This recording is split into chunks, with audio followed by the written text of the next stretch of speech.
warahmatullahi wabarakatuh dan selamat tengah hari sahabat-sahabat saya semua. Pada hari ini Alhamdulillah cuaca cantik. Saya nak bawa semua sahabat-sahabat saya, kita akan menelusuri tapak pertempuran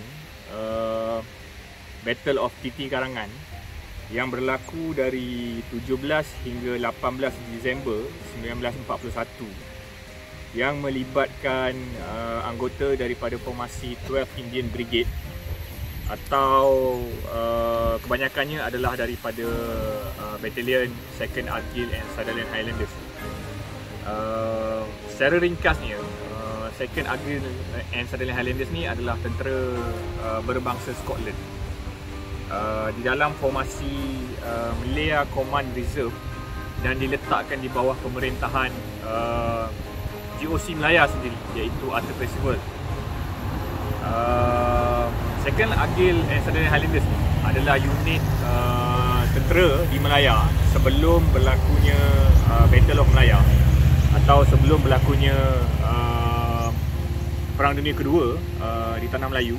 Mereka merupakan unit the best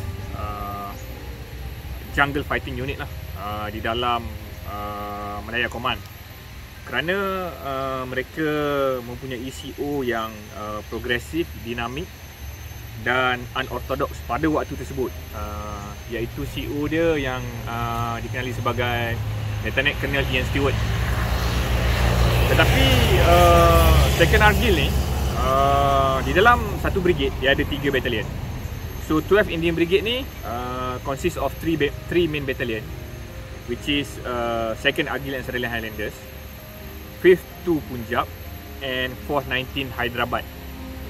So bila tentera Jepun mula mendarat di Singgora ataupun Songkla pada hari ini, Patani dan juga Kota Baru, Battalion 12 Indian Brigade ni, formasi 12 Indian Brigade ni diletakkan dalam keadaan berjaga-jaga kerana Percival begitu yakin Third Corps yang dipimpin oleh Lieutenant General Keith mampu untuk bertahan di Jitra. Tapi bila berlaku kekalahan mengejut di Jitra, seterusnya di Gurun back to back dalam masa yang dekat, Percival telah mengerahkan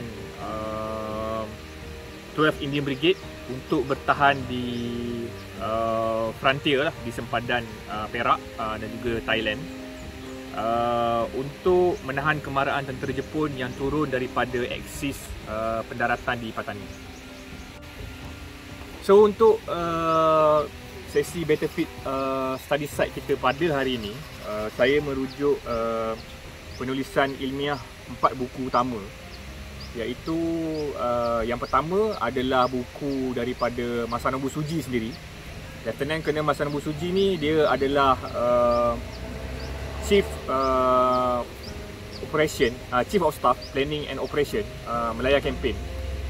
Dia telah ditugaskan di bawah satu tim yang dipanggil sebagai Taiwan Project, kerana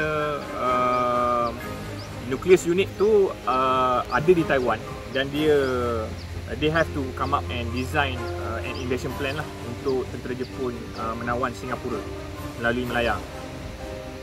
Buku pertama adalah buku Malaya Campaign oleh Masanobu Suji.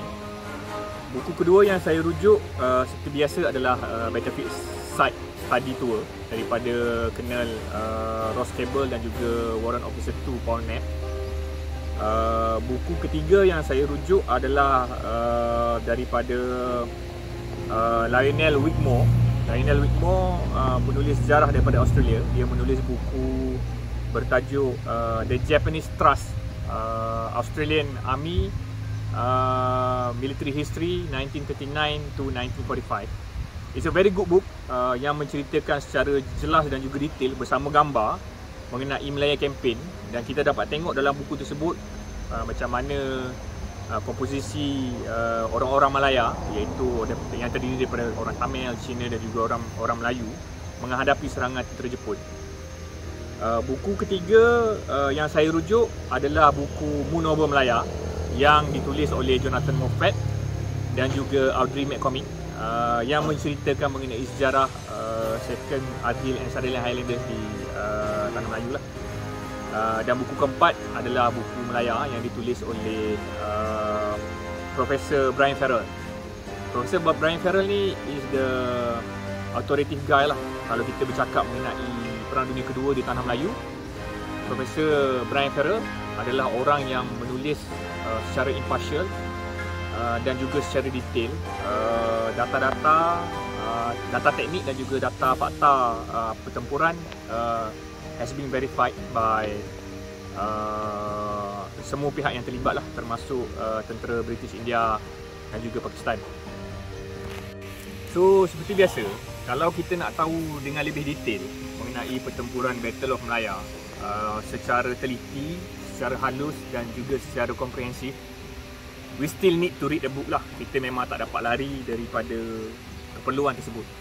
Kerana sesi Battlefield Study Site saya yang saya buat pada hari ini, mungkin saya hanya mampu lontarkan 10% saja daripada apa yang saya baca.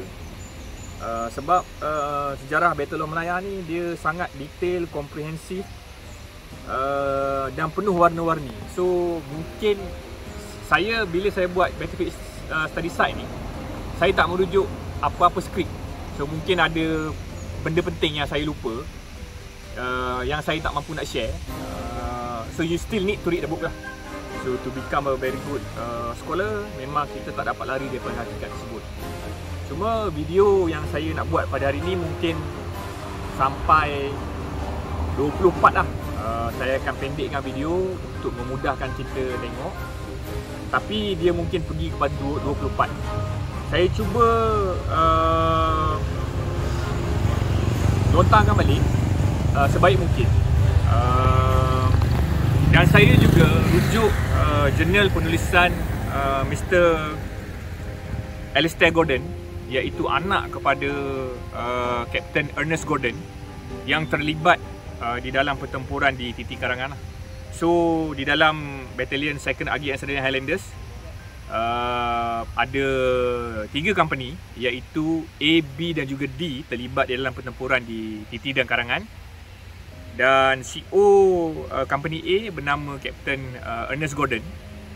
Dia merupakan anggota Argyll yang pertama yang ditembak oleh tentera musuh.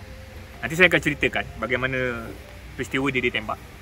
Dan anaknya yang bernama Alistair Gordon telah menulis jurnal menceritakan mengenai pengalaman ayahnya di Malaya suatu pertempuran Titi and Karangan.